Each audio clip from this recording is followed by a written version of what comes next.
ถึงเวลาเกิดภัยสงครามหรือว่าเพื่อนร่วมโลกเฮาตกทุกข์ได้ยากลำบากพวกเฮาอยู่เขตใดเขตประเทศไทยมันบ่เฮาก็มีอีหยังก็จังบริจาคมาช่วยเหลือซึ่งกันและกันสำหรับแต่คำว่าพระแท้ๆนี่สิบ่มีลำเอียงสิบ่มีเขมรสิบ่มีไทยแต่ว่าเฮาอยู่ในเขตคำว่าไทยเฮาก็เลยต้องซอยเหลือกันนั่นแหละเป็นที่น่าสงสารทั้งเบิดละสัตว์โลกเพราะความบ่รู้และความมีกรรมต่อกันจึงได้มาต่อสู้กันนั่นแหละเขาบ่ทันได้เห็นภัยในวัฏสงสารก็เลยต้องเป็นแบบนั้นแหละส่วนผู้เห็นภัยในวัฏสงสารผู้เข้าใจเรื่องกรรมคือการกระทำอันเกิดจากจิตเจตนาแต่จังเว้าออกมาทั้งปากหรือจังเฮ็ดออกมาทั้งกายพอเขาว่าท่านได้เห็นภัยในวัฏสงสารก็ได้เป็นแบบนั้นแล้วก็เริ่มรับบริจาคสำหรับผู้ที่ซอยทั้งเรียกว่าภัยสงครามผู้ใดมีอย่างสิบริจาคเขามากกับบริจาคเขามาให้ได้2 ต่อในนามของสังฆทานบริจาคต่อหมู่สงฆ์เขาว่าสังฆทานเนี่ยเป็นทานอันสูงสุดแล้วล่ะนั่นแหละแล้วเขาจังสิจัดแยกออกไปอีกต่อหนึ่งให้ทุกคนได้มีโอกาสการทำที่พึ่งแห่งตนเป็นที่พึ่งแห่งตนคือการได้ช่วยเหลือบุคคลผู้อื่นนั่นแหละถ้าตราบใดที่เขายังบ่ทันได้สิ้นอาสวะบ่ทันได้ถึงปณิพพานเขาก็ต้องเวียนว่ายตายเกิดมารับกินของเก่าที่เจ้าของเฮ็ดไว้นั่นแหละโดยบ่ต้องไปขออันใดตัวเองเฮ็ดไว้แล้วเขาก็ได้รับผลของกรรมนั้นๆสืบไปอยู่แล้วเจ้าแรกที่เพิ่นบริจาคมากคือเจดาวบริษัทโกลด์สตาร์เฟสเป็นไก่ขาไก่500 กิโลแต่สิตามมาโดยพืชผักอีหยังเพิ่นแน่ละก็สิมีในหันแหละบอกบ่ถูกแล้วแต่เพิ่นเจ้าสองก็สิของอันลุงซีฟู้ดจังซั่นแหละลุงซีฟู้ดได้มาก่อนแล้วล่ะเป็นเงิน100,000ในการที่สิคือตามความจำเป็นของหมู่ทหารมั่งหรือหมู่คนที่ศูนย์อพยพต่างๆที่เขาเดือดร้อนนะแต่ตอนนี้เขาบ่ทันได้ดำเนินการไปดอกเพราะมันสิยืดเยื้ออยู่ตอนนี้หลวงตาสินไปก่อนเรามีเงินหลายหลวงตาสินทรัพย์แขววองไปก่อนโอ้ใส่แขวแล้วเศร้าวองแล้วจังค่อยๆเวลาตกทุกข์ได้ยากเกิดภัยต่างๆก็ช่วยเหลือกันช่วยเหลือแบ่งปันการช่วยเหลือผู้อื่นก็คือการทำตนเป็นที่พึ่งของตนนั่นแหละเข้าใจว่าล่ะคือยังหลวงพ่อบอกอยู่เรื่อยๆเด้ ถ้าท่านรักตัวเองจริงๆแล้วละก็เนี่ยท่านจะไม่ทำร้ายใครเลยมีแต่การช่วยเหลือและแบ่งปันแล้วก็บ่มีความอิจฉาริษยาพร้อมของบางอย่างก็ว่างจิตเป็นกลางและตลอดทั้งคำว่าอุเบกขาจังซี่อันนี้ควรอันนี้ไม่ควรบ่แม่นว่าอุเบกขาโดยบ่มีปัญญาอุเบกขาบ่แม่นว่างเฉยแบบนั้นอันนี้ควรอันนี้ไม่ควรพวกคนผ่านสันดานหยาบทั้งหลายอันนี้เอามาเทียบบ่ควรซอยเขาก็เลยปังว่างเฉยกับพวกนั้นเข้าใจว่าล่ะบ่แม่นอุเบกขาไปเบิดเด้เทียบให้มันเห็นง่ายซื่อๆดอกอันนี้คือคนตกน้ำนี่สิว่าเป็นพระอันบ่ซอยแน่ปุ้มป่อมอยู่เฮาซอยใดเป็นผู้หญิงก็สร้างเฮาขึ้นไปอุ้มมาโลดล่ะยากหยังเนาะนี่บ่แม่นอุเบกขาแบบโอ้ยยันตะผิดวินัยยันตะผิดนั่นผิดนี่อันบ่ซั่นสิว่าเป็นพระนี่เว้าเทียบว่าพระนี่สิซอยได้บ่ซอยได้เบิดนั่นแหละมันอยู่ที่เจตนาเหมือนกับภิกษุเถระผู้มีพรรษามากกับภิกษุบวชใหม่ผู้5-6 พรรษานี่เพิ่นพากันไปธุดงค์ไปตามป่าจาริกไปเห็นผู้หญิงผู้หนึ่งตกน้ำเป็นผู้สาวสัมบัติ ส่วนผู้หนุ่มพระหนุ่มนี่เห็นป่ะพระหนุ่มเนี่ยย่างอยู่ทางหลังเห็นแล้วพุ่นเพิ่นไปสำรวมระวังสังวรในวินัยเพิ่นกระถึกอยู่แต่ว่าบ่ฮู้จักเหตุการณ์เข้าใจบ่ล่ะบ่จักกาลเทศะก็เลยย่างกันโอ้บ่ได้เฮาต้องอุเบกขาว่าซั่นส่วนพระเถระผู้เฒ่าโดดตูมลงไปอุ้มขึ้นมาเอาเขามาว่างไว้ฟังแล้วปลอดภัยแล้วก็ย่างหนีเสยแล้วเราก็ลืมแล้วเด้เข้าใจบ่ล่ะแต่ว่าพระผู้7 พรรษานี่ค่อยเฝ้าจับผิดค่อยแต่ว่าตัวเองสิเป็นอาบัตินำผู้นั้นใช่ปะโอ้อาบัติสังฆาทิเศษไปแตะต้องกายหญิงเฮ็ดให้เฮาเศร้าหมองไปนำว่ะมันธรรมดาเด้เพิ่นว่า1 มื้อ 2 มื้อเว้าคิดแต่เรื่องเดียวบ่ปากบ่เว้าคือเก่า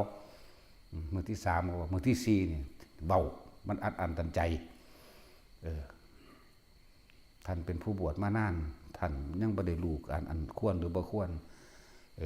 ท่านไปจับต้องกายหญิงท่านบ่รู้ว่าท่านเป็นอาบัติการแสดงอาบัติของสังฆาทิเศษนี่ต้องอาศัยสงฆ์20 รูปท่านบ่รู้ฮะเพิ่นว่าพระเถระนี่ฮะผมลืมแล้วเด้ผมวางไว้แต่มื้อนั้นแล้วแต่ว่าท่านยังบ่วางเลยแต่ยังแบกมาจนเท่ามื้อนี้บ่นั่นเห็นบ่ล่ะมันคนละเจตนากันทุกอย่างอยู่เจตนาเด้เดี๋ยวมาฆ่าตัวอุเบกขาสิมาฆ่าตั้งแต่ผิดมองหันมองนี้บ่แม่นบ่ล่ะ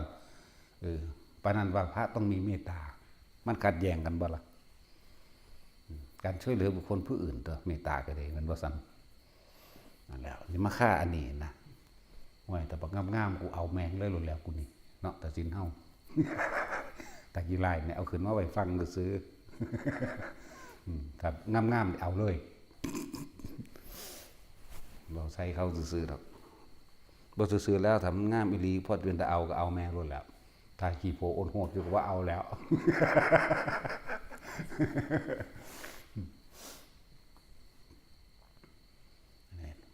ให้ไปเทียบเอาบ่ยืนยันตัดสินว่าผิดหรือถูกขึ้นอยู่กับการที่จะตัดสินใจของบุคคลผู้นั้นเข้าใจว่าล่ะคนผู้นั้นเวลาไปประสบเหตุการณ์แบบนี้ก็เอามาเปรียบเทียบเอาตัวเนาะให้นัยยะไหมให้นัยยะเอาซื่อๆได้นี่ไหนพูดถึงว่า คนที่เคร่งในพระวินัยยังสั่นก็มีอยู่ก็ถือว่าดีแต่ว่าบ่งจักว่าอันใดควรอันใดบ่ควรต่างหากล่ะบ่จักคำว่าเจตนากับบ่เจตนาตัวใดเป็นกรรมกันแน่เห็นว่าซั่นจิตเจตนาความคิดที่มีอารมณ์นั่นแหละเป็นกรรมความคิดที่เจาะจงแล้วก็มีอารมณ์พร้อมจึงเรียกว่ากรรมได้เกิดขึ้นแล้วเพราะว่ามีอารมณ์คือคิดเอาง่ายๆนี่เฮาบ่ได้ไปตีเขาดอกแต่ว่าอาทิตย์ที่แล้ว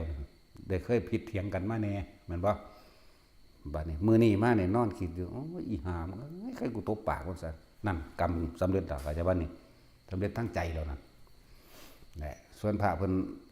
โดดลงไปซอยผู้หญิงตกน้ำขึ้นมาไว้ฟังแล้วเพิ่นหนีล่ะเพิ่นลืมล่ะเพราะเพิ่นอยู่กับตัวเองเพิ่นบ่ได้อยู่กับผู้อื่นฟังดีๆเด้อส่วนภิกษุ7 พรรษานี่อยู่กับผู้อื่นบ่ได้อยู่กับตัวเองเอาง่ายๆเพิ่นอยู่กับลมหายใจเพิ่นอยู่กับความรู้สึกในกายพระเถระนั่นเพิ่นลืมแล้วเด้เนี่ยอันผู้หญิงที่เพิ่นอุ้มขึ้นมานี่ส่วนพระหนุ่มยังตำหนิเพิ่นอยู่ตลอดเห็นบ่แบกอยู่ทั้ง4คืนบ่นั่นแหละเพิ่นอธิบายให้ฟังว่าจังไคแน่นั่นแหละแล้วบ่ได้หนีเพิ่นบ่หนีดอกเพิ่นอธิบายให้ฟังซื่อท่านพูดเรื่องอะไรเหรอเราลืมไปแล้วนะเห็นไหมโอ้บ่ธรรมดาเด้แต่ท่านยังแบกอยู่ตั้ง4 วัน 4 คืนนั่นแบกทั้งตำนี้ว่าไปอยู่ใกล้คนที่เป็นอาบัติแต่ของที่เศร้ามองไปนำบ่มีทางบุคคลผู้หนึ่งบริสุทธิ์แล้วจะทำให้บุคคลผู้หนึ่งบริสุทธิ์ด้วยนั่นเป็นอันไม่มีทำไม่ได้เหมือนกันกับบุคคลผู้เศร้าหมองนั่นจะทำให้ผู้อื่นเศร้าหมองด้วยก็เป็นอันไม่มีเป็นไปไม่ได้เหมือนกันเห็นบ่ล่ะมันขึ้นอยู่กับคนผู้นั้นเองต่างหากกษัตริย์ก็เอาคนบริสุทธิ์คือพระพุทธเจ้าเพิ่นเพียงให้เฮาบริสุทธิ์นำก็ได้ตัวถ้ามันเฮ็ดได้นะเห็นบ่ล่ะบัดนี้ผู้นี้เศร้าหมองผู้นี้เศร้าหมองมีความแค้นมีความอาฆาต เก็บกดเราจะเอาความแค้นอาฆาตเก็บกดความบ่ดีนี่ไปยัดให้ผู้อื่นได้อยู่บ่ก็บ่ได้นั่นแหละนี่เว้าเรื่องจิตเจตนาเลยเด้เว้าเรื่องจิตได้นี่ผู้ใดเห็นจิตคือได้ทันความผิดเจ้าของก็จบละนี่พูดถึงว่าให้นัยยะแต่ละคนเด้อเบิ่นค่าตะผิดระเบียบเนาะมันสิเว้าเรื่องผิดระเบียบอันกฎหมายโลกกับกฎหมายธรรมนี่กับไอ้พระวินัยนี่มันห่างไกลกันกระดอเด้อะไรคือเขาเอากฎหมายโลกมาควบคุมกฎพระวินัยคนละอย่างกันเลยข้อให้ตัดสินหาจะผิดเนาะนั่นแหละต่างกันอยู่พูดถึงว่าสำหรับคนที่ต้องการที่จะช่วยตัวเองด้วยวิธีการช่วยเหลือผู้อื่นนั่นแหละใครอยากทำที่พึ่งของตนก็ต้องคือการได้ช่วยเหลือบุคคลผู้อื่นนั่นแหละที่พึ่งของตนแท้ๆอันหนึ่งคนเฮามันบ่อยู่ผู้เดียวเลยดอกเนาะแต่เกิดมาก็ยังอาศัยพ่อแม่เป็นผู้เลี้ยงมาไหมแม่นบ่ล่ะจึงใหญ่ได้นั่นแหละ พระผู้ใดอยากมันร่วมบริจาคสังฆทานโดยเขามาสู่สถานถ้ำพุทธครุการามโดยหลวงพ่อมนพอันนี้เป็นตัวแทนรับแทนหมู่สงฆ์กรับทั้งเบิดทั้งสงฆ์ในลอยองค์นี้แหละบริจาคได้รวมมาได้นะมีอีหยังสิเอามาก็เอามาโหลดกับของใส่จำเป็นทั้งหลายในการดำรงชีวิตประจำวันแต่ละคนบ่ว่าจะเป็นอาหารบ่ว่าจะเป็นยาเครื่องนุ่งห่มเครื่องใส่สอยสำคัญของหมู่ทหารมันนั่นแหละที่เห็นขอเขามากกับมีหยังยากันยุ่งเนาะยากันยุ่งถุงเท้ายากันยุ่งถุงเท้าแป้งเนาะขนาดมันหนาวแล้วมันก็หามบาดอยู่เด้ทหารก็เลยเนาะ ต้องมันบ่ค่อยได้อาบน้ำบ่ได้อาบน้ำเด็กพวกนี้มันได้ลบได้ลี่อยู่นั่นแล้วถ้าน้ำหนาวก็หนาวได้บัดนี้เสียงระเบิดตูมตามมาก็เหือสัตว์ออกได้คนมันบ่ธรรมดาเด้มันย่านตายอยู่เด้แต่ว่าเขาก็ต้องสู้เป็นธรรมดาเป็นเรื่องของกรรม นั่นแหละเรื่องของกรรมผู้อยากร่วมบริจาคผ่านสำนักสงฆ์นี่กับรวมบริจาคมากก็จะเป็นอาหารยารักษาโรคเครื่องที่อยู่อาศัยและเครื่องอำนวยความสะดวกสบายหลายอย่างเครื่องป้องกันผดพื้นขั้นป้องกันสังขัง เนาะแต่จินแล้วเป็นประจำอยู่แล้วเลย พวกนี้แต่เขาหูจักหน้าพวกนี้นะก็แล้วแต่ตามกำลังตัวเองคำว่าเล็กๆน้อยๆบ่มีเด้สำหรับคนที่ช่วยเหลือแบ่งปันให้ท่านเล็กน้อยบ่มีเพราะว่ามันใหญ่มันบริสุทธิ์มันกว้างที่ใจของเฮาเองโอ้5 บาทน้อยโพดบ่เฮ็ดดอกบ่แม่นจาก1จึงจะถึง100เด้แต่คำว่า100นึงนี่ขาดอยู่บาทนึงเขาก็บ่เอิ้น100เด้เขาเอิ้น99เนาะ จาก1ก็เป็น100จาก100ก็เป็นล้านไปเองนั่นแหละผู้เพิ่นนั้นมาก่อนหมู่แล้วเจ้าแรกเลยคือบริษัทคุณลุงซีฟู้ดขายอาหารทะเลทั่วโลกนั่นแหละผู้สองก็เจดาวซึ่งกับเพิ่นก็เป็นหลักทางอาหารในเฮาอยู่นี่มาตลอดนั่นแหละ เป็นหลักสังฆทานในบัดนี้บริษัทโกลด์สตาร์เฟสตอนนี้ก็ว่ายังนิ้วหักบ่หรือนิ้วบ่ดีอาหารเป็นพิษยังก็ว่าไปแหละนะพวกประสาทมันอยากอยู่เลยมันเศร้ายากเลยเป็นนั่นเป็นนี่เป็นนั่นเป็นนี่พวกประสาทเนาะ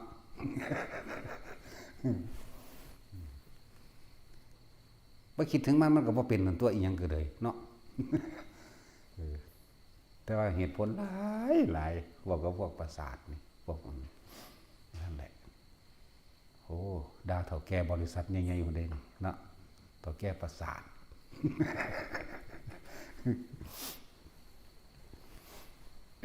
สำหรับผู้ต้องการรวมบริจาคก็รวมมาก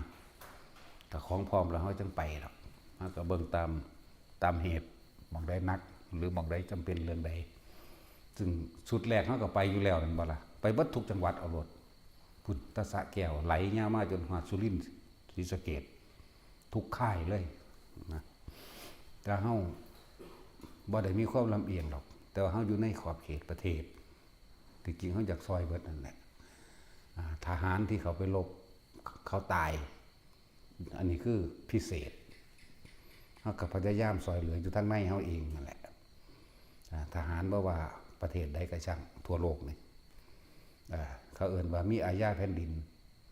มีอาญาแผ่นดินพวกนี้สิถูกกันไว้บ่ให้ตกนรกหรอกนะ ทหารพวกนี้ตายแล้วบ่ให้เข้าใจง่ายๆอาจจะเป็นลุกขะเทวดาปุมมะเทวดาหรือถ้าเป็นสูงขึ้นไปอีกแน่ก็อาจจะเป็นเทวดาสัญจาตุมเป็นยักษ์เป็นผู้มีจิตใจแก้วกล้าและกล้าหาญเขาว่ายักษ์หรือว่ามันไปกินคนเด้พวกใจพวกนี้มีความโหดอยู่ในหันอยู่แต่ว่าโหดดี ยังสั้น ถ้าทำโดยหน้าที่นี่เลิ่นว่าอาญาแผ่นดินที่เป็นตัวกันไว้ทหารที่ตายในสนามรบนะบ่ตกนรกมันสิมีอาญาแผ่นดินแต่ว่านี่สิตกหรือบ่ตกเมื่อสมมติเอาบ่สมมติแมงดาเอาอีหลีโลด ขึ้นไปสู่ยมโลกพระยายมนายนรบาลสอบถามถ้ามีความโกรธสุว่าผู้นี้ตายแล้วมีความโกรธหรืออาฆาตแค้นมันจึงไปเด้แต่ว่าพวกนี้บ่มีความโกรธทำโดยหน้าที่ทำโดยหน้าที่เขาก็สิถามความดีอันอื่นประกอบปุ๊บเป็นตาให้ไปสวรรค์สนั่นก็ไปเด้แต่ว่ายังห่วงประเทศอยู่เรามาเป็นลุกขะเทวดาภูมิมะเทวดาเขาว่าง่ายๆคือผัสสยามเทวทิราชจังซี่ได้เข้าใจบ่ล่ะนั่นแหละว่าง่ายๆพวกนี้ยังห่วงประเทศยังห่วงพ่อแม่ลูกเมียจังซี่นะยังห่วงนั่นห่วงนี้ก็มาเป็นพวกนี้แหละแต่ส่วนมากจากไปจาตุมนั่นแหละจะมีฤทธิ์มีเดชหลายเติบอยู่แต่ว่าปกปักรักษาเนี่ยจริงๆเขาก็แพ้ให้เบิดนั่นแหละซอยเบิดเนี่ยว่าเรื่องลึกลับภายในเนี่ยเพราะว่าสิทหารทุกทั่วโลกคือเขาได้เสียสละปกป้องผู้อื่นเป็นปรมัตถทานอย่างหนึ่งเฮ้บ่แม่นธรรมดาเด้เขาเสียสละชีวิตตัวเองเพื่อให้ผู้อื่นได้อยู่ดีมีสุขถ้าเขาเต็มใจแบบนี้ดิ่งดีแต่ว่าถ้าเขาบ่ได้เต็มใจแบบนี้แต่ว่าโดยหน้าที่นั่นบ่ล่ะโดยหน้าที่โดยกฎหมายบังคับโดยระเบียบของประเทศนั้นๆเขาก็ยังถูกกันไว้คือเขาแต่ถ้าว่าเขาสิเสียสละปกป้องให้ประชาชนทุกหมู่เราอยู่ดีมีสุขเถิดด้วยชีวิตของเขาเองพวกนี้สิเป็นปรมัตถทานในชีวิตไปได้ไกลพวกนี้ถ้าผู้ใดว่างจิตนั่นนี่ไปเป็นการทำเพื่อบุคคลผู้อื่นดีบ่ดีไปดูสิทธิ์พุ่นแล้วใช่ป่ะล่ะนั่นแหละ บ่ว่าทหารฝั่งใดก็คือเพื่อนเกิดแก่เก็บตายเป็นทุกข์ด้วยกันทั้งหมดทั้งสิ้นเขาบ่ได้ลำเอียงว่าไผเป็นไผเด้เบิ่งก็เบิ่งไปอยู่หั่นแหละเพราะสัตว์ทั้งหลายแล้วนี่เกิดมาเพราะความไม่รู้ซอยเบิดส่วนเขาสิรับการช่วยเหลือหรือคำแนะนำให้เป็นไปตามทางบ่นั้นก็เป็นเรื่องของเขาอย่างนึงคือคนเดียวนี้แหละแนะแล้วบ่เฮ็ดก็เป็นเรื่องของท่านนั่นว่าซั่นผู้ใดเฮ็ดผู้นั้นก็ได้รู้ได้ตามประสบการณ์ของตนเองเป็นความรู้จริงของผู้นั้นก็ธรรมดาล่ะมันเป็นเรื่องสงครามด้วยนะครับก็เว้าเรื่องสงครามนำแน่จักหน่อยนั่นแหละที่จริงก็อยากซอยทั้งส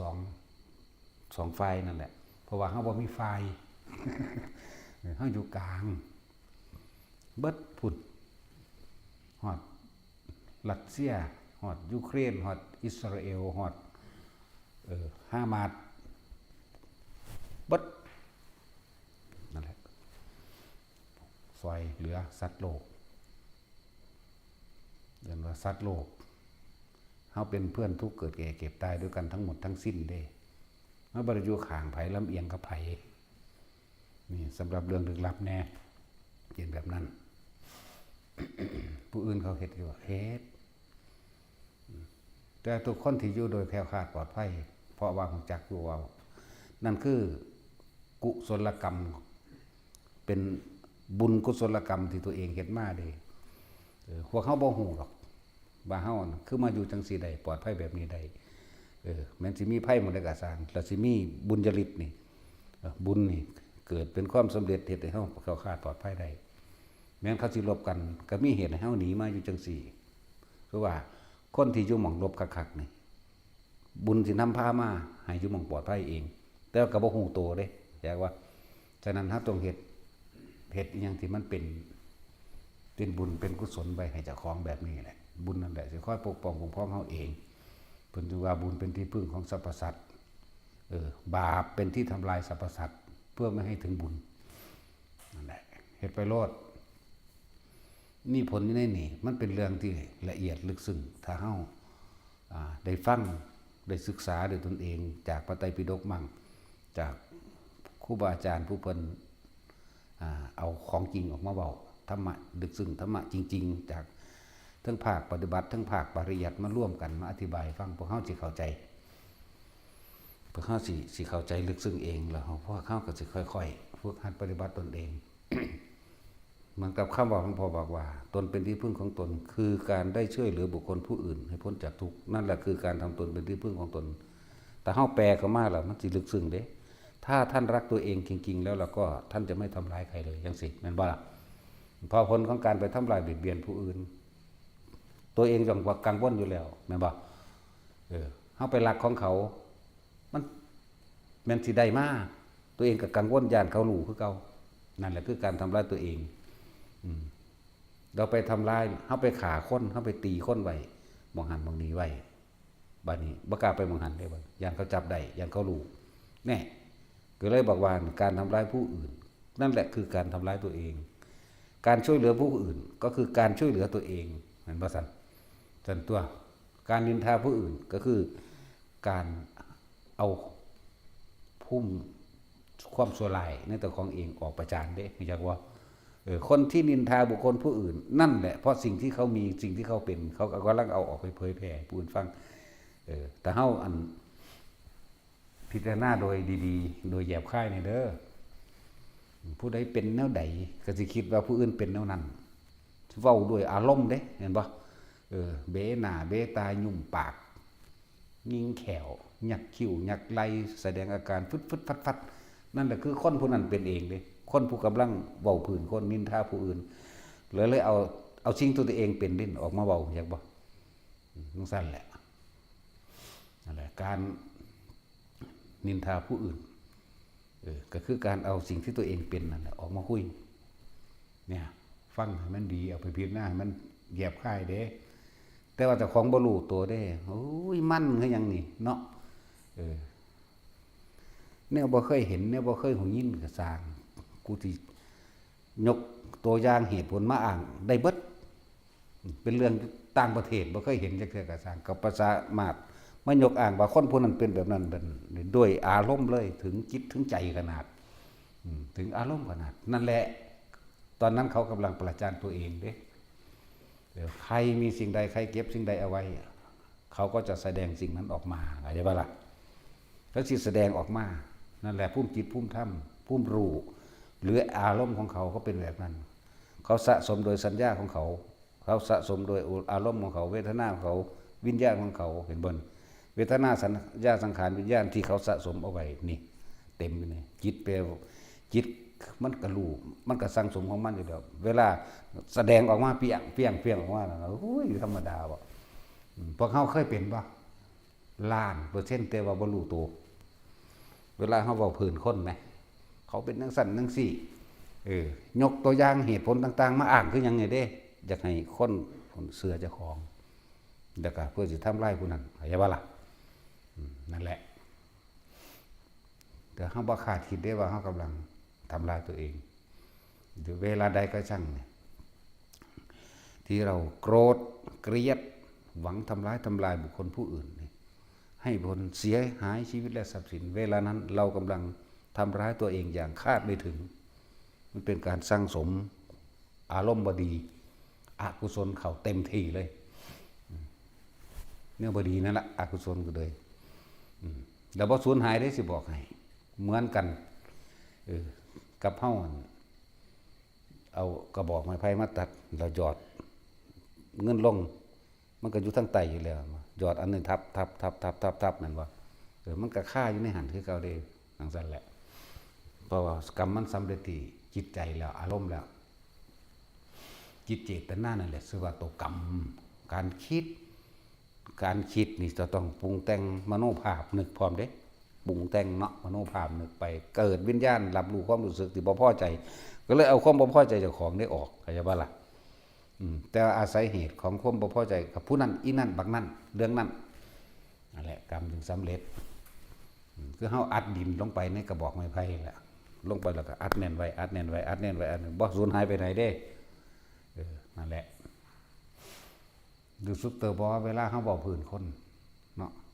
มันอารมณ์มันอย่างนี้เด้ถึงพริกถึงขิงเนาะเพราะว่ามันแสดงออกมาจากตัวเองมันตัวเองเป็นเองด้วยตอนนั้นนี่ส่วนผู้ถือเว้าถึงนี่เสยกินก๋วยเตี๋ยวฟังเพลงจังซั่นแล้วนั่นแหละมีคำว่าใจเป็นใหญ่ใจเป็นประธานทุกสิ่งทุกอย่างสำเร็จได้โดยใจสำเร็จโดยทั้งบุญกุศลก็สำเร็จโดยใจสำเร็จด้วยบาปอกุศลก็สำเร็จโดยใจคือการคิดนึกปรุงแต่งให้มันเป็นไปนั่นแหละข้อเกิดอารมณ์ความรู้สึกพอใจหรือบ่พอใจเกิดขึ้นนั่นแหละพบเกิดแบบนั้นจังว่าเฮาเอาโต เน้นๆเนื้อหัวมันโลดเวลาเฮาคิดถึงบุคคลที่รักเฮาก็สิปรุงแต่งภาพสัญญามันก็ขึ้นรูปร่างหน้าตาเขาก็ขึ้นบ่มันอยู่ในความจำเฮานี่แหละโอ้ยไปอยู่จังได๋เนาะห่วงเขาได้บัดนี้นั่นอารมณ์เกิดแล้วเห็นบ่ห่วงเขาแล้วพบเกิดแล้วเด้นั่นเวลาเฮาผู้เฮาสร้างก็คือกันก็อยู่ในความจำเฮานี่แหละเนาะภาพขึ้นปรุงแต่งไปทั้งจากปาดคอมันจากบิดโตมันขาดเคืองจังซี่อารมณ์เฮาเกิดนั่นแหละพบเกิดเป็นเฮ็ดจังได๋เฮาสิเฮ็ดบ่ให้มันพบเกิดได้มันจะมีการฝึกให้พวกเขาอยู่กับลมหายใจคิดถึงตัวเองตามประสบการณ์จริงในชีวิตจริงของเจ้าของเรื่องเวลาเขาโกรธเกลียดเครียดแค้นไผก็สร้างรูปร่างหน้าตาพวกนั้นสิขึ้นมาในคือความจำเฮาแหละเรื่องราวอดีตของเฮาเองนั่นบ่เฮาสิปรุงแต่งไปนั่นแหละพวกเจ้ากำลังเกิดอยากว่าล่ะบ่แม่นตายแล้วจังไปพวกเจ้าสร้างภพสร้างอนาคตตัวเองไว้ตอนที่ยังมีชีวิตอยู่นี่แหละนี่เด้เรื่องธรรมะเป็นเรื่องแบบนี้เด้แต่สิไปเกิดทั้งชั่วทั้งเลวจิตใจเจ้าไปในทางที่อกุศลคิดบ่ดีอยากทำลายผู้นั้นผู้นี้อยากได้นั้นอยากนี้โดยวิธีการลักเอาโลภโกรธหลงในตัวเองโดยบ่รู้ตัวนั่นแหละหลงความดียึดดีติดดีแต่ว่าจะไปสวรรค์จะเป็นนั่นเป็นนี่โดยทั้งดีอย่างสิพวกแกก็คิดนึกปรุงแต่งอยากเป็นด้วยกันเหมือนกันเลยทั้งเลวก็คิดเหมือนทั้งเลวก็คิดจิตมโนวิญญาณเหมือนกันจิตคือผู้รู้อยู่แล้วนี่สร้างสมต่างๆหรือสัญญาต่างๆก็ร่วมอยู่ในจิตมโนคือคิดนึกปรุงแต่งวิญญาณคือความรู้สึกพอใจและบ่พอใจมันพบเกิดอันนี้ก็เหมือนกันมันอันพวกนี้สังสมแต่ความดีบัดนี้อยากสร้างวัดเด้อยากถวายผ้าเด้นี่เฮาก็คิดกับพระที่เฮาเคารพนับถือหลวงปู่หลวงตาองค์นั้นองค์นี้นี่เฮาก็คิดถึงเพิ่นไว้เห็นบ่บัดนี้เฮาก็จะเอานั่นอันนี้ไปเอาผ้านั่นนะเอาบาตรนี่นะเอานั่นนี่นะคิดไปบัดนี้2คนนี่ตายบัดนี้คนผู้นี้คิดดีตายไปสวรรค์คิดดีนี่ตายไปสวรรค์คิดเลวตายไปนรกนี่เว้าเรื่องจิตเลยเด้นี่เว้าเรื่องสาเหตุแห่งความเกิดทั้งหลายเลยนั่นแหละก็คืออวิชชาที่เฮาบ่รู้นั่นแหละคนไปเกิดนรกหรือว่าคนสัตว์ทั้งหลายที่เวียนว่ายตายเกิดบ่ได้ว่าแต่นรกเพิ่นอึ้งว่า เพราะความไม่รู้ทั้งหลายสัตว์ทั้งหลายเมื่อคิดดีพูดดีทำดีแล้วก็ย่อมได้รับหวังผลสิ่งดีๆเพิ่นเอิ้นว่าปุญญาภิสังขารปรุงแต่งให้ไปเกิดเป็นนั่นเป็นนี่อปุญญาภิสังขารคือคิดบ่ดี คิดว่าดีแต่ว่าบ่ได้คิดถึงผลมันเพราะว่ารู้เนาะคิดอยากฆ่าเขาคิดอยากทำร้ายเขาเลิ่นว่าอปุญญาพิสังขารคิดแล้วทำให้เกิดความร้อนกระวนกระวายไม่เข้าถึงความสงบก็จะบอกในเลิ่นว่าอปุญญาพิสังขารคิดปรุงแต่งเรื่องใดกระช่างที่มันเป็นแบบนี้ไม่ทำให้เกิดความสงบเย็นในตัวเองได้เลิ่นว่าอปุญญาพิสังขารแต่ว่าได้รู้ผลของมันว่าตัวเอง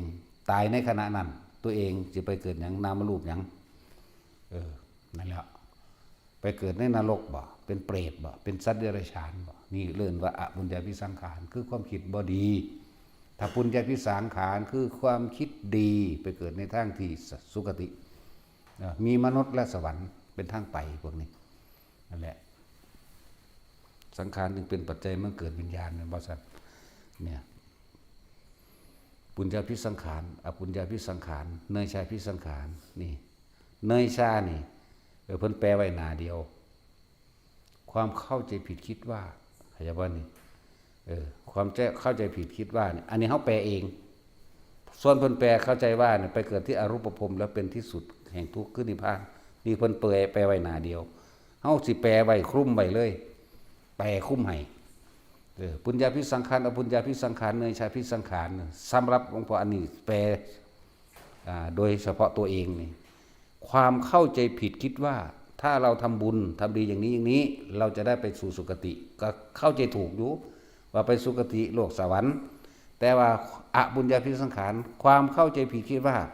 ถ้าเราทำลายบุคคลผู้นี้ได้แล้วเราจะได้ดีเราจะมีอำนาจเราจะมียศถาบรรดาศักดิ์เป็นผู้มีอิทธิฤทธิ์หรือว่าเป็นผู้มีอิทธิพลในการบังคับผู้อื่นได้แต่คนคิดอย่างนี้บริรู้ได้เองในขณะจิตคิดแต่อารมณ์นั้นเกิดขึ้นตายแล้วลงสู่นรกเขาบ่ฮู้จักผลสรุปเข้าใจบ่ล่ะนั่นแหละเลิ่นว่าความเข้าใจผิดคิดว่าแต่ละอันละอย่างเพิ่นให้นัยยะมากแปลอย่างละ20นัยยะเด้บ่แม่นแค่นัยยะเดียวอยากบ่ล่ะ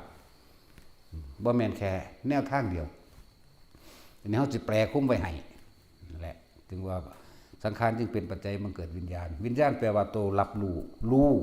ความรู้สึกพอใจกับไม่พอใจนี่แหละวิญญาณและอุเบกขามีอยู่3สุขเวทนาเลื่อนว่าพอใจทุกขเวทนาเลื่อนว่าไม่พอใจอุเบกขาเวทนานี่3วิญญาณเป็นปัจจัยมันเกิดนามรูปจากบอกมันได้นามแล้วนี่สุขหรือทุกข์น่ะได้นามจังไปเกิดรูปคืออารมณ์ไปเกิดเป็นภพได้บาดนี่รูปหยังถ้าเกิดเป็นคนก็ได้ละถ้าเกิดเป็นสัตว์ก็อีกคือกันนั่นแหละจึงเป็นปัจจัยบังเกิดได้เกิดนามรูปจิตเคลื่อนที่มาปฏิสนธิสูงว่าเกิดเป็นคนก็เลยสู่ขั้นมันดาแล้ว1 เดือนกับ15 วันมันจังสิสมบูรณ์ในการเข้าสู่จุติจิตเข้าสู่ความปฏิสนธิวิญญาณในธาตุทั้ง4ตัวนี้ได้ดินน้ำไฟลมประกอบกันเขาก็เป็นกายปะเปสิแล้วก็เป็นหัวใจขึ้นมาหัว1แขน2ขา2และ2หัวใจเกิดขึ้นพอดีอยู่ใน1 เดือนกับ15 วันจิตวิญญาณดวงนั้นจังสามารถเข้ามาจุติได้ใช่ป่ะล่ะจังเข้ามาปฏิสนธิได้จังเกิดนามรูปบัดนี้ออกจากท้องแผ่วทางแม่มาแล้วจึงเป็นอายตนะเดี๋ยวแม่นบ่ออกมันก็มีอยู่แล้วล่ะอายตนะคือหยังตาหูจมูกลิ้นกายใจนั่นเองนั่นแหละอายตนะจึงเป็นปัจจัยมาเกิดผัสสะออกจากท้องพ่อทางแม่มาแล้ววันออกท้องทางแม่บ่เป็นท้องพ่อ ท้องพ่อมันออกแต่ที่แรกนั่นล่ะ ผัสอายตนะหมายถึงตาถึงหูถึงจมูกถึงลิ้นถึงกายและใจหรือว่าอายตนะเป็นภาชนะรองรับไม่ใช่ว่าอายตนะเนี่ยเป็นภาชนะรองรับ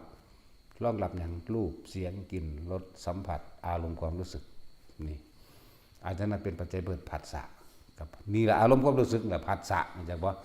ผัสสะอันเกิดจากตาพอใจเลยไม่พอใจเลยก็ได้หรือเฉยๆก็มีก็จะว่าล่ะผัสสะอันเกิดจากหูพอใจอะไรบ่พอใจคืออย่างคือเพ่งเห็นไหมโอ้บ่ม่วนไว้นั่นมันบ่พอใจม่วนไว้หรือเฉยๆนั่นแหละผัสสะเกิดเวทนาอย่างเวทนา3สุขเวทนาคือพอใจทุกขเวทนาคือไม่พอใจ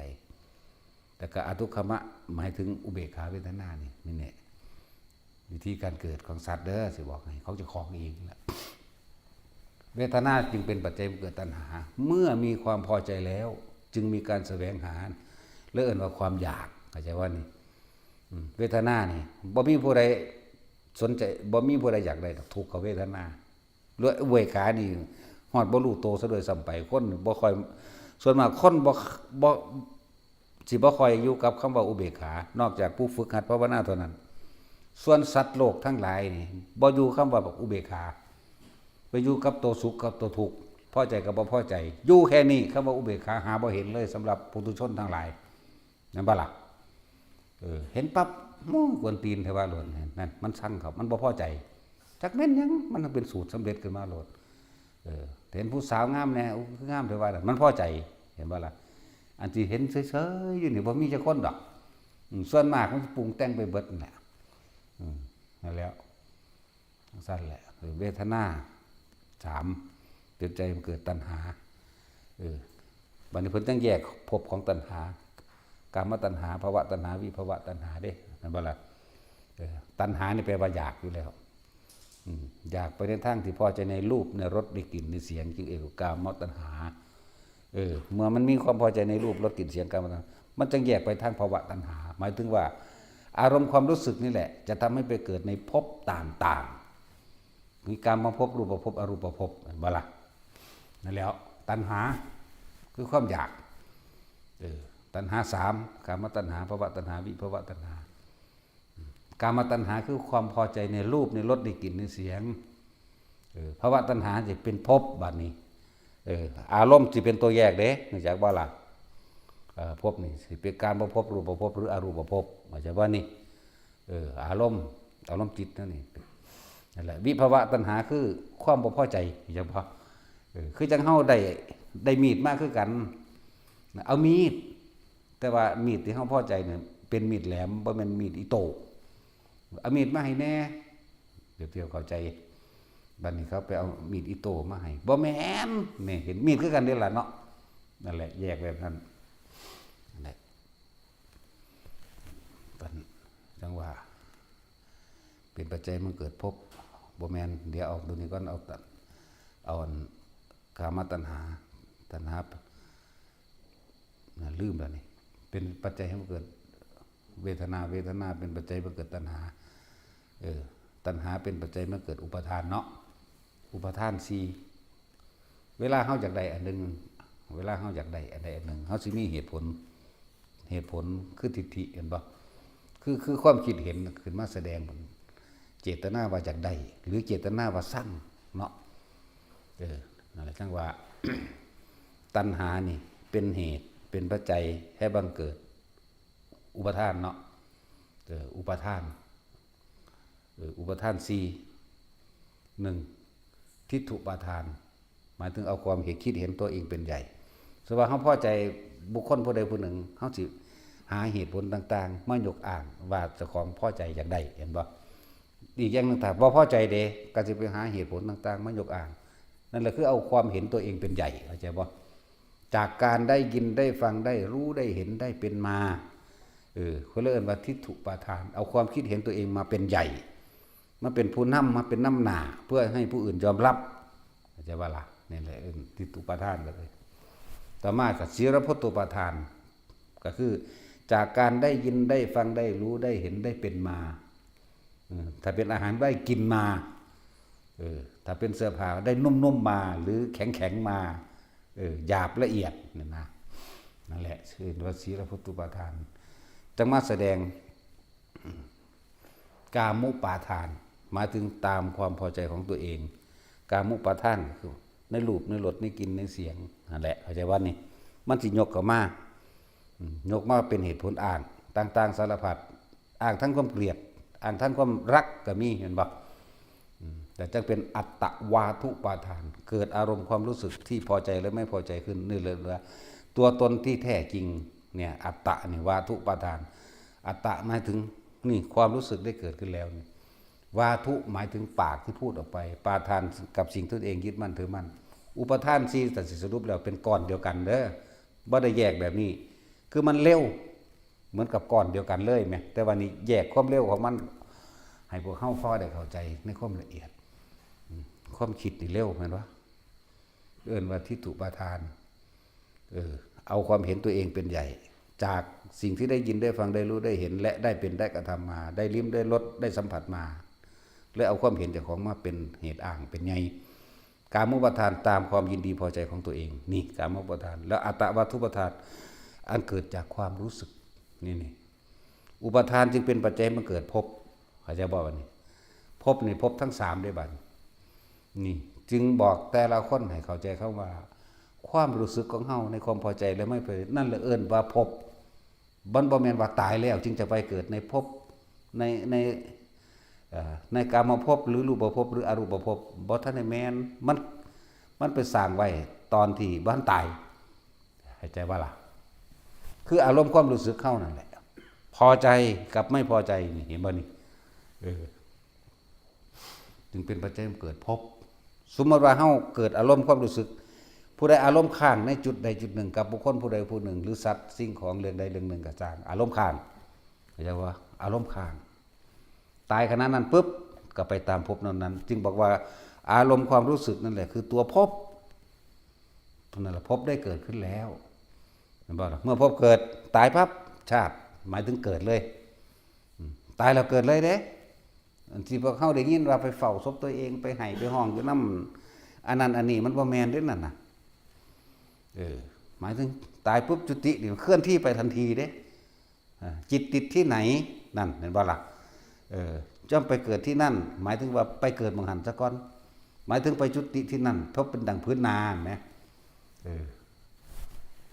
คิดถึงคนพวกนั้นเอิ้นว่าจิตติดที่ไหนจิตมีที่ตั้งเข้าใจบ่นี่ที่มันค้างไว้นี่นะมันไปหาคนผู้นั้นก่อน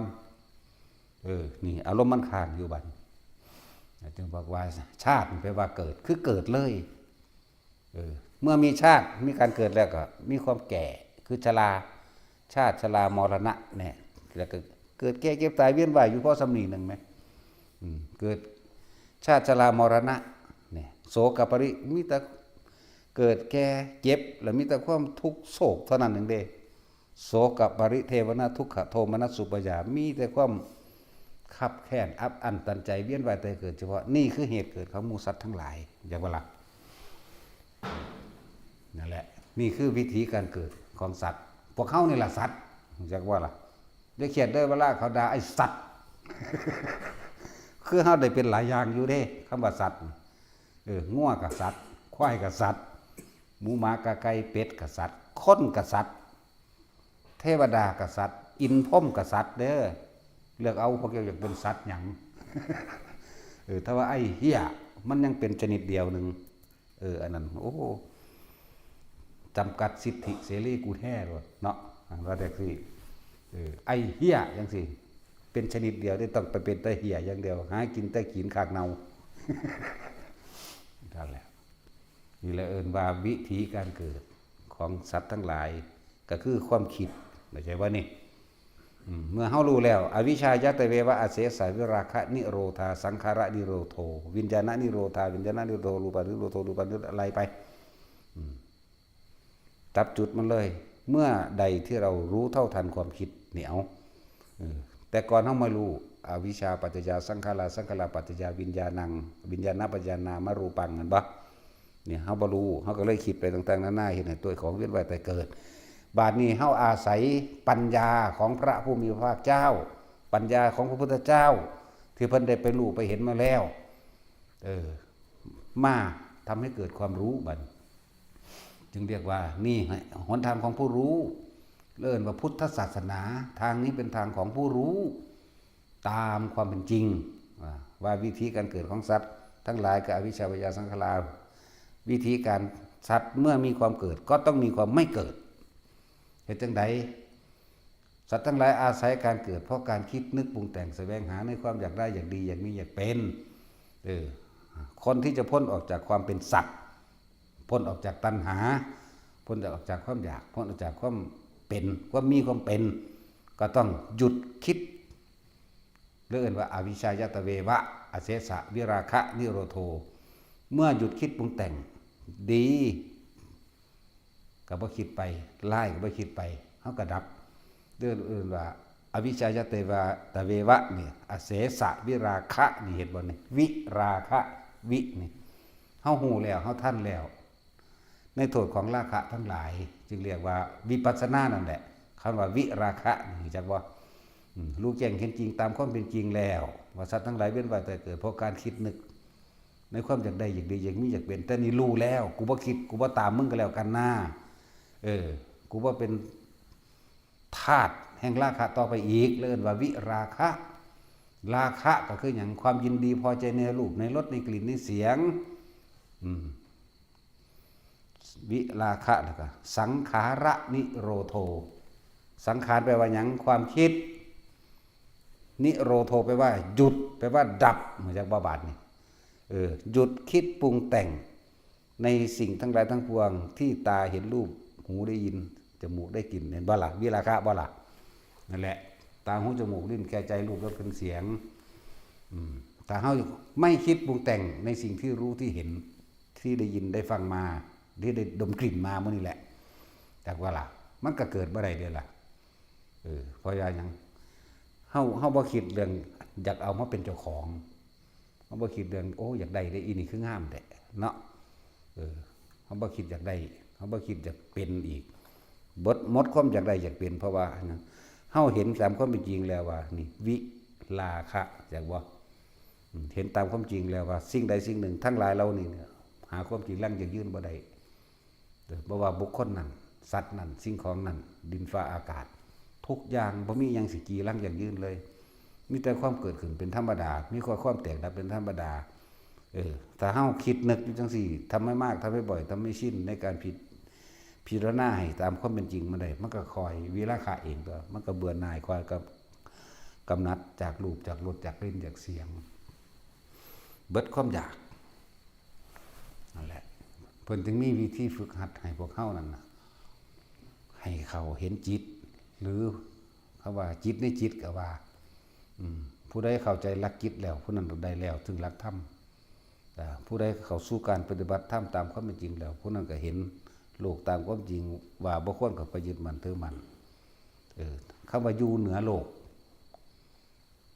หรือว่าคำว่าโลกุตระนั่นแหละมันก็เกิดขึ้นกับผู้บุคคลถึงหูท่านแล้วเห็นบุคคลสัตว์สิ่งของก็ธรรมดาบ่มีความคิดปรุงแต่งในความอยากใดอยากดีอย่างนี้เป็นเข้าใจบ่ล่ะทั้งสั้นแล้วบ่มีความคิดเฮ็ดจังได๋มันสิหยุดคิดได้บัดนี้เพิ่นก็เลยให้พวกเฮาตามธรรมดาแล้วพวกเฮานี่แต่ละคนนี่คือเกิดมาเนี่ยเกาะอยู่กับความอยากได้อยากดีอยากมีอยากเป็นอยากได้หยังอยากได้คนนั้นอยากได้รถนี่สิ่งของเห็นบ่อยากได้หน้าอยากได้แบบนั้นแบบนี้นี่เห็นบ่ความคิดของเฮาสิไปเกาะไปตกไปข้างนั่นแหละจิตมีที่ตั้งอย่าบอกมันก็ไปตั้งอยู่นำผู้สาวผู้บ่าวว่าพวกได้ลูกได้ผัวไปแล้วได้หยังไปแล้วก็ไปตั้งอยู่นำลูกนำเต้าไปตั้งอยู่นำสัตว์เลี้ยงทรัพย์สมบัติที่มีวิญญาณและไม่มีวิญญาณเห็นบ่ล่ะไปตั้งอยู่นำจังซั่นตั้งคือคิดถึงนั่นเองไปคิดถึงไปนึกไปปรุงไปแต่งคนคิดถึงงัวคิดถึงควายอันเป็นสัตว์เลี้ยงของตะของนั่นแหละเอิ้นว่าพวกทรัพย์สมบัติที่มีวิญญาณสวิญญาณกับทรัพย์สมบัติที่มีวิญญาณหมาปลาอันใดก็งัวควายมื้อนี่แหละนั่นแหละเอิ้นว่าทรัพย์สมบัติที่มีบัดนี้อวิญญาณกับทรัพย์คือทรัพย์สมบัติที่ไม่มีวิญญาณมีบ้านมีรถมีทองมีเงินคนส่วนมากสิไปอยู่กับสิ่งเหล่านี้เห็นบ่ล่ะปรุงแต่งไปเด้บาดนี้วิธีที่สิหยุดความคิดนึกปรุงแต่งที่พระเจ้าสอนเฮาสติปัฏฐาน4สติแปลว่าคิดถึงคิดฮอดนึกถึงระลึกถึงกายเวทนาจิตนี่ย่นเข้ามาอีกสติปัฏฐาน4กายเวทนาจิตธรรมเพิ่นเลยเอาลมหายใจนั่นแหละคือกายในกายอันหนึ่งให้เฮาคิดถึงหยังคิดถึงลมหายใจเข้าออกเมื่อเฮาอยู่กับลมหายใจเข้าออกแล้วเฮาสิเห็นความรู้สึกของเฮาเองเอิ้นว่าเห็นเวทนาคำว่าเห็นคือรู้สึกเอานั่งสมาธิเนี่ยโอ้ยปวดขานั่นมันอยู่ในตัวเองเดียวเข้าใจบ่นี่นั่นขณะนั้นยังเป็นเวทนานอกอยู่ฟังให้มันชัดเจนเมื่อเฮาอยู่กับลมหายใจรู้ลมเข้ารู้ลมออกความรู้สึกอยู่กับลมเข้าลมออก บ่ต้องตามลมเด้ออันนี้เอาหลัดสั่นเข้ามาอีกเอาลมสั่นๆม้วนๆคือแค่ในโพรงจมูกเฮานี่แหละม้วนๆในแค่โพรงจมูกแล้วก็คำว่าสมาธิก็บ่แม่นว่าหลับตาได้ทั้งหลับตาและลืมตาแล้วก็ยืนเดินนั่งนอนก็เมื่อจิตตั้งมั่นอยู่ในกายแล้วเรียกว่าสมาธิทั้งเบิดเข้าใจบ่ล่ะนั่นแหละถ้าเฮาหรือว่าเอาเป็นธรรมดาการฝึกใหม่เฮาก็ต้องมีการนั่งเป็นธรรมดาเพราะเฮาบ่ทันรู้จักกันคือเฮานั่งฟังธรรมนี่แหละย่างฟังก็ได้เด้ทำงานฟังก็ได้เนาะตัดสินแล้วกรีดยางฟังเด้จังซั่นบางคนก็ขับรถฟังก็ได้เด้ล่ะแม่นบ่ล่ะซั่นแหละแต่ว่าเฮามาฝึกใหม่เฮาก็เลยต้องมีแบบอย่าติดรูปแบบมันตอนนั้นแหละถ้าเข้าใจดีแล้วการทำกิจกรรมรวมกันจังซี่มันก็ต้องเป็นแบบนี้เป็นระเบียบแบบนี้ธรรมดาเนาะเอาบัดนี้สิหันเข้ามาว่าถ้ารู้สึกอยู่กับลมหายใจเข้าออกเอาแค่ว่านี่เด้อลมม้วนๆข้างในนี่นะจักจกเข้าไปในโพรงหูดังพวกเจ้าได้เด้จักว่านี่สูบลมเข้านี่ให้มันมาสุดแค่ปลายคิ้วเฮานี่จักว่าปลายคิ้วทั้งสองนี่ระหว่างกลางคิ้วเฮานี่สูดจับเอาแค่นี้ทำความรู้สึกอยู่สุดตรงนี้อย่าไปตามลมเข้าท้องเข้าใจป่ะมันหลายความคิดมัน7ฐานมัน8ฐานมัน9ฐานมันเว้าไปนั่นแหละแต่เฮาหลัดสั่นเอาใหญ่แล้วเรียนหลัดเรียนกศนเอานั่นแหละเอาลมเข้ามาสุดแค่นี้เมื่อเฮานั่งอยู่นี่เฮาสิรู้สึกโตได้บัดนี้คำว่าเวทนาโอ้ปวดขาเห็นบ่นี่เอิ้นเวทนานอกอยู่เด้คำว่าปวดขาโอ้ยยามใดสิเศร้าเด้ขาสั่นตึกๆๆอยู่คิดอยู่นั่นแหละเนาะนี่แบบนี้เฮาก็ยังอยู่ในความรู้สึกโตอยู่เข้าใจบ่ล่ะแต่ว่าเวทนาในคือหยังเวทนาในเวทนาหมายถึงว่าพอใจกับไม่พอใจเด้อแม่นบ่ซั่นสุขเวทนาหรือทุกขเวทนานี่เมื่อเฮานั่งปวดขาโอ้ยอยู่คือมันบ่พอใจได้ที่มันปวดเนาะนั่นเลยเอิ้นว่านั่นคือเอิ้นว่าเวทนาในแต่ว่าเฮาสิเฮ็ดให้มันเป็นอุเบกขาเวทนาให้ได้เฮ็ดแบบใด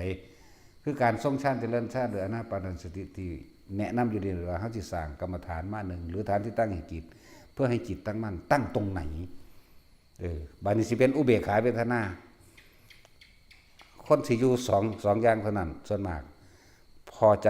หมายถึงสุขเวทนากับบุคคลที่รักสัตว์สิ่งของเนาะไม่พอใจกับบุคคลที่เกลียดและสัตว์สิ่งของเข้าใจบ่นี่บัดนี้อุเบกขาเวทนาคือหยังก็เลยต้องอาศัยลมหายใจเข้าออกสำหรับคนที่ฝึกไปแล้วความรู้สึกอันเป็นอุเบกขาเวทนาเนี่ยคนที่บ่รู้จักแต่บ่ฝึกก็เลยเอานิ่มๆน้องๆไว้กลางหน้าผากนี่เองความรู้สึกของอุเบกขาเวทนาเป็นแบบนี้มันยังเป็นความรู้สึกอยู่เป็นความรู้สึกเฉยๆเพราะว่ามันบ่คิดบ่นึกไปหาบุคคลสัตว์สิ่งของกันบ่มันคิดมันนึกถึงเฉพาะลมหายใจเอาอันนี้บัดนี้อาการปิตินี่เลยเกิดปิตินั่นแหละเป็นตัวยืนยันรับประกันว่าเป็นผู้ทรงฌานเจริญฌานและอุเบกขาเวทนาได้เกิดขึ้นกับกายถ้าเฮาโมโหหัวใจก็เต้นแห้งเป็นห้อนให้กายเนาะเป็นจักแสดงออกฟึดๆฟัดๆเนาะแต่เฮาโมโหนี่คือทุกขเวทนาแม่นบ่สุขเวทนายิ้มแย้มแจ่มใสอยากเว้าเรื่องนั้นลื่นเรื่องบันเทิงในกิเลสแต่ของนั่นแหละเข้าใจบ่ล่ะแต่อุเบกขาเวทนาพวกเจ้ามีความรู้สึกจังใดถามตัวเองนี่แหละหลวงพ่อจังพยายามที่จะสอนให้คนมาอยู่กับความรู้สึกตัวเองเลิ่นว่าเวทนาในเวทนาก็คืออุเบกขาเวทนาเพราะจิตไม่คิดไม่นึกถึงบุคคลสัตว์สิ่งของความรู้สึกที่พอใจและพอใจจึงเกิดขึ้นไม่ได้มันจึงเป็นอุเบกขาเวทนาจึงเอามาไว้นี่บัดนี้เมื่อทุกคนฝึกแบบนี้เป็นแล้วยืนก็เป็นนั่งก็เป็นเดินก็เป็นนอนก็เป็นยืนเดินนั่งนอนจนชินชำนาญแล้วเดี๋ยวต่อไปมันสิเป็นปีติสุขเอกคตาเป็นชั้นที่2เป็นเอาเองฟังไปดีๆแล้วเป็นเอาเองเพราะว่าอย่างเมื่อความคิดไม่แล่นไปไม่วิ่งไปไม่มีที่ตั้งว่าไปคิดถึงบุคคลสัตว์สิ่งของความรู้สึกที่เป็นอุเบกขาวึบขึ้นมาเอาเองแต่ว่าในความรู้สึกนี่ ที่มันเกิดขึ้นระหว่างกลางหน้าผากหรือกลางคิ้วของเองมันไม่ได้อยู่ที่เดิมบางครั้งก็เคลื่อนขึ้นบนหัวก็ให้เข้าใจว่านั่นคืออุเบกขาเวทนาเหมือนเดิมนั่นคืออาการปิติว่าเฮายังอยู่ในฌานที่2เข้าใจว่านี่ปิติยังน่วงบนหัวบางคนก็เป็นหมุนบางคนเป็นบอนบางคนก็เป็นขึ้นลมหัวกุด บางคนก็เย็นซับซ่านลงกลางสมองบางบางที่มันก็เคลื่อนลงมาเกิดระหว่างทำกลางหน้าอกเลยนิ่มน่วงเตะผากยังไงนิ่มน่วงบนหัวยังไงหน้าอกก็อย่างนั้นเข้าใจป่ะล่ะแต่ว่าบางคนก็เป็นนิ่มๆน่วงๆเย็นๆน่ะนะอันนึงแล้วแต่ศัพท์ไปมันสิใส่ได้อันเดียวกันนั่นแหละนั่นแหละแล้วแต่ศัพท์วิธีสื่อสารของความรู้สึกนี่มันเป็นอย่างที่ยากเติบอยู่ได้เนาะบางคนก็ยังว่าเป็นบอนเอาบอนกับบอนเป็นขึ้นสิปลาดุกบอนบุอีขึ้นมานี่อยู่นี่เพิ่นว่าบางคนก็ว่าเป็นต้นเอาต้นกับต้นมันแต่ต้นมันนี่ บางคนก็ว่าเป็นตึงๆนั่นแหละให้อยู่ในความรู้สึกนี่แหละอยู่ในความรู้สึกนี่เป็นความรู้สึกที่เป็นอุเบกขาสำคัญนะความรู้สึกที่เป็นอุเบกขาเนี่ยมันยังไม่รักมันยังไม่เกลียดเด้จากโบราณตัวนี้จะเป็นดุจดังว่านายประตูทวารหรือยามตัวนี้สิเป็นตัวสติเฝ้าจับความคิดเอิ้นว่าจิตในจิตแต่เขาอยู่ในตรงนี้ได้แล้วนี่จุหัวกระซางอยู่นี่ก็ตามถ้าความคิดไปปุ๊บตัวนี้สิหายเข้าใจปะเข้าไปคิดหาผู้นั้นผู้นี้นะไปสั่งเขาไปหักเขานั่นนะความรู้สึกนี่หายแล้วบ่เป็นกลางแล้วเป็นบ่บันบ่เป็นอุเบกขาแล้วบ่เป็นกลางแล้วปุ่นมันไปยินดีพอใจกับบุคคลที่พอใจสัตว์นั้นสิ่งของนั้นถ้าไปหาคนบ่พอใจมันคิดความรู้สึกได้ออกทันทีนี่ก็เลยว่ามันเป็นดุจว่านายประตูทวารเป็นดุจดังย่ามเฝ้าจะจับผิดความคิดเฮาที่เกิดจากตาจากหูจากจมูกจากลิ้นจากกายของเฮาเองใช่ป่ะนี่อันเกิดจากรูปจากรสจากกลิ่นจากเสียงที่เฮากระทบสัมผัสนั่นน่ะแต่เฮาเฝ้าดึงปึ๊บขึ้นมาจมูกเหมือนเดิมนั่นแหละจึงบอกว่าเขาสิหยุดความคิดหยุดเดี๋ยวใดเอาลมหายใจนั่นแหละเป็นตัวหยุดเฝ้าคิดถึงลมหายใจตัวซ้ำมันบ่ได้คิดไปหาผู้อื่นไกลเห็นบ่ล่ะทำให้บ่อยทำให้มากทำให้ชินเดี๋ยวมันก็รู้เองดอกทำให้เป็นดุจดังญาณนั่นน่ะญาณะแปลว่ารู้บัดมันสิรู้ท่านความคิดเจ้าของเองรู้ท่านเขาตัวมันก็จะเห็นลึกเข้าไปยิ่งกว่านั้นสังขารุปเปขายานเข้าไปเห็นความคิดปรุงแต่งแต่เราไม่ได้มีอารมณ์ไปกับสิ่งที่มันคิดความคิดคือความคิดคือแยกแยะต่างหากได้บัดนี้แต่ว่าล่ะฝึกไปซะก่อนเว้ามันสุดอยู่นี่เว้าได้เบิดนั่นแหละแต่ผู้เฮ็ดถึงที่มันสิงงแต่เฮาเว้าแล้วเพิ่นสิไปจับเอาแต่ยอดมาพุ่นเนาะพวกมาฝึกใหม่ก็ไปฝึกให้จับเอาอุณาโลมให้มันถนัดซะก่อนย่างก็เป็นขับรถก็เป็นทำงานก็เป็นนั่นแหละที่มันเป็นเพราะว่ามันบ่คิดเข้าใจบ่มันเป็นน่วงๆมันเป็นนิ่มๆบนหัวบนหน้าผากยังก็แล้วแต่บางคนที่ว่าเป็นบอนๆบางคนว่าเป็นต้นบางครั้งปิติอื่นก็แทรกซ้อนเข้ามามีการขนลุกขนขิ้งลุกขึ้นมาซ้อนก็มีบ่ต้องคิดหยังอยู่นี่อย่างเดียวก็ให้รู้แล้วนี่บอกแล้วนี่บอกคำตอบให้แล้วว่านี่คือปิติซ้อนขุตกาปิติขนพองสยองก้าวเข้าใจว่าล่ะขนลุกบางที่ก็เป็นขันนิกาปิติมันบ่เคยสงบจักเทื่อมันจุกอกร้องไห้แต่ว่าบ่แม่นร้องไห้แต่สิเว้าอย่างนึงคือจังเฮานั่นทำงานมาเบิดมื้อเบิดเว้นบ่ได้เคยพักได้เคยผ่อนมื้อนั้นได้กินน้ำเย็นๆพักผ่อนห่มเย็นๆมันเลยให้มันดีใจหลายเนาะเอิ้นว่าขนิกาปิติพวกตื่นตันกันมาจุกเข้าไปในคอในอกเจ้าของนี่เราให้นั่นน่ะภาษาโลกต้องซื้อวางซั่นแต่ว่าถ้าบ่มีบ่มันให้เพื่อเลิ่นซะปิตินะนี่บางทีมันก็แทรกซ้อนขึ้นมาภารณาปิติแทรกซ้อนบางทีก็เป็นคือจังร่างกายเฮาโยกนี่เด้โยกอีหลีได้บ่ว่าถ้าเป็นนั่นบ่ล่ะบางถ้าเฮาคุมบ่ให้มันโยกซ้ายโยกขวามันก็ไปจังซี่ไปหน้าไปหลังแบบนี้นิ่มๆลึกๆจังซี่แหละแต่เฮาคุมบ่ได้ใส่ความคิดคุมใช้ความรู้สึกหยุดความรู้สึกผู้ใดเฮ็ดเป็นแล้วสิรู้จักเองนั่นแหละนี่ปิติซ้อนที่เว้าเรื่องปิติซ้อนซะก่อนบางที่ปิติอีกอันนึงบางทีมันซ้อนก็เป็นเหมือนดูรังว่ากายลอยขึ้นเป็นบือขึ้นเด้แต่ว่าบ่ลอยอีหลีดักส่วนมากนะแต่ว่าลอยจริงๆก็มีเด้แต่ยังคือว่าลอยจริงก็มีผู้ลอยได้ก็มีแต่ว่าผู้อื่นบ่ถนัดว่าเว้าเรื่องเจ้าของนี่เฮาหังลอยได้คือกันขึ้นที่แรกก็คืบนึงมั่งศอกนึงมั่งนั่นแหละเมื่อจับจุดได้แล้วก็จังปล่อยไปนั่นแหละบางที่ก็เป็นแต่ว่าคนส่วนมากสิเป็นแค่ความรู้สึกว่าตัวเองลอยขึ้น นี่แหละผมพอเป็นอย่างขึ้นเน้นให้ทุกคนทำสมาธิลืมตาบ่ให้นั่งรับตามันสงสัยมันเฮ็ดให้เฮาวอกแวกคิดแป๊บเป็นหยังวะเมื่อตาเบิ่งมาโลดสมมุติว่าเฮาทำถ้านวงนี่เฮารู้ลมหายใจก็ออกนั่งเก้าอี้โซฟาขาขึ้นห่างเซ้ยแต่ว่าลมหายใจกับอันความรู้สึกนวงเสียงเคาะแคกๆข้างหน้าตามันเห็นอยู่มันเลยบ่สงสัยเข้าใจว่าล่ะบางทีก็ขี้โกะขี้เกียมเคาะแคกไปใกล้เคียไปก็แล้วไปเห็นบ่ล่ะเจ้าถ้ารับตาเมื่อตาปึ้งนั่นออกแล้วเป็นความเคยชินในการคิดมากนั่นบ่นั่นแหละเลยให้มื่นตาเบิ่งโลดมีเว้าเรื่องปีติซ่อนเด้อปีติอีกอันนึงที่มันซ่อนขึ้นมาเรียกว่าเห็นแสงสว่างบางทีก็มีคือตรงไฟน้อยๆออกแค่คืบเดียวนี่แหละอยู่หน้าผากเฮานี่ไปคืบเดียวนี่แหละก็มีบางทีก็ปรับเป็นคือฟ้าเหลื่อมฟ้าแลบบางทีก็เป็นใหญ่วาบขึ้นเลย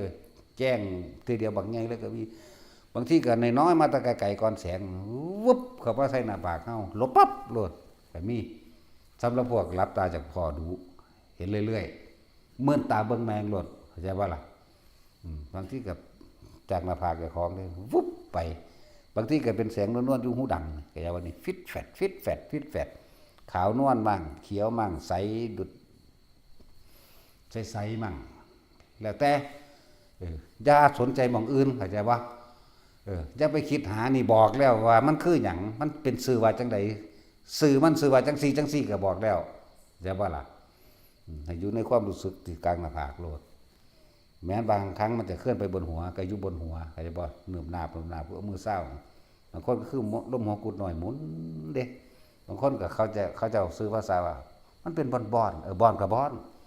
บางคนก็เป็นตึงว่ะบางคนก็ว่าหน้าผากโตนเอาโตนกับโตนความอันเดียวกันนั่นแหละบางเทื่อก็ลงมาอยู่ในวางสาบซาดระวังทำกลางอกนวงบนหน้าผากนวงบนหัวอย่างไรกลางอกก็อย่างนั้นที่ไว้โลดนั่นแหละอยู่ใน3ฐานนี่ขอพวกเข้าให้เข้าใจว่าอย่าหนีออกจากเรือนกายจึงเรียกว่าวิหารธรรมก็ว่าอยู่ในเรือนแห่งกายอยู่ในสติปัฏฐานเหมือนเดิมสติตั้งมั่นอยู่ในกายเรียกว่าสติปัฏฐานจากว่านี่ตั้งมันในกายตั้งมองใดรู้สึกโตนั่นแหละสติก็เลยระลึกถึงความรู้สึกโตตั้งอยู่ในกายตั้งอยู่ในเวทนาจิตในจิตก็คือสติกำกับความคิดของใดแล้วนี่เอาตัวนี้เป็นย่ามเป็นตัวสติเป็นตัวรู้สึกโตมันคิดไปแล้วตัวนี้หายอ้าวเมื่อกี้กูคิดถึงผู้นั้นเว้ยดึงปั๊บขึ้นมาลมมันก็ขึ้นมาใหม่เข้าใจว่าล่ะเฮ็ดที่เขานี่แหละพวกเจ้าสิหูจักว่าคำว่าธรรมในธรรมคือหยังธรรมคือสิ่งทั้งหลายทั้งปวงแม่นเบิดโลกกับธรรม8กับแม่นบ่ว่าสุขบ่ว่าทุกข์บ่ว่าบ่พื้นคนหรือคนบ่พื้นเข้าใจว่าล่ะคนไม่นินทาผู้อื่นไม่มีในโลกเฮาสิเปลี่ยนคำใหม่เข้าใจว่าตั้งแต่กี้เข้าข้างเจ้าของคนไม่ถูกนินทาไม่มีในโลกว่าซั่นเนาะคนไม่นินทาผู้อื่นไม่มีในโลกก็แล้วกันเนาะทั้งสั้นแล้วนั่นแหละโลกธรรม8สุขก็รู้ทุกข์ก็รู้นี่เพิ่นเปรียบเทียบโดยโลกเด้แต่ว่าถ้ามีจริงไม่มีสุขไม่มีทุกข์ไม่มีดีไม่มีเลวไม่มีผิดไม่มีถูกแต่ว่าเพิ่นเปรียบเทียบโดยธรรมสิ่งใดๆดังใจสิ่งใดๆตามที่เจ้าของปรารถนามุ่งหวังก็ให้มันฮู้แต่ว่าสิ่งนั้นก็ต้องเสื่อมไปเป็นธรรมดาเพื่อเรียนว่าสุขก็รู้ทุกข์ก็รู้นินทากับสรรเสริญก็เป็นของคู่กันได้มากกับเสียไปก็เป็นของคู่กันเห็นบ่ล่ะเรียนว่าโลกธรรมมั่งจิตนี่รู้ที่ถูกโลกธรรมกระทบแล้วไม่หวั่นไหวมันก็พ้นตัวคำว่าจิตกับผู้รู้กับจิตขึ้นเดียวกันรู้หยังรู้ว่าอินิดารู้ว่าอินิย่องบักนีดากูบักนีย่องกูรู้ซื่อๆเด้บ่ปรุงแต่งนึกต่อเข้าใจบ่นี่ความรู้สึกพอใจแล้วว่าจะเกิดบ่ได้พบกระรับพร้อมตัวก็หูเท่านั้นได้อันนี้มาก็ใส่ไปบ่ได้ดีใจเสียใจอีหยังกับมันนะเฮานี่ได้อันนี้มามีสิใส่ไปทางใดใส่ไปบ่ได้ดีใจเสียใจพอใจบ่พอใจบ่มีเด้ไป แต่ว่าอันนี้ควรนี่บ่ควรอันนี้เป็นโทษอันนี้เป็นประโยชน์ตอนนั้นนึงได้บัดนี่นั่นแหละทำในถ้ำก็คือความพอใจและบ่พอใจในสิ่งทั้งหลายทั้งปวงของเฮาเองจากบ่นี้นั่นแหละคำว่าอารมณ์ยินดีพอใจนั่นพาพวกเฮาเกิดจากบ่นี้อาสาวะแปลอารมณ์ความรู้สึกที่คล้องอยู่คนนั้นมันก็คล้องอยู่กับความพอใจเจ้าของเองเห็นบ่พอใจในรูปพอใจในรสพอใจในกลิ่นพอใจในเสียงรูปรสกลิ่นเสียงเป็นเสบียงแห่งทุกข์จากว่าล่ะนั่นแหละฝึกเอาเฮ็ดไปเรื่อยๆพวกเจ้าคงเข้าใจดอกคำว่าถ้ำในถ้ำคือหยังพ้นออกจากถ้ำเลยบ่มีผิดบ่มีถูกเนาะทั้งเบิดนี่เรียกว่าถ้ำในถ้ำเกิดแก่เจ็บตายก็เอิ้นถ้ำสิ่งใดสิ่งหนึ่งเกิดเป็นธรรมดาสิ่งก็ดับก็เอิ้นถ้ำแต่ว่าเฮาบ่เกิดบ่ดับแล้วมันเห็นไหมเนาะจังเอิ้นว่าเหนือถ้ำโอ้บอกยอดอีกแล้วสมาทาน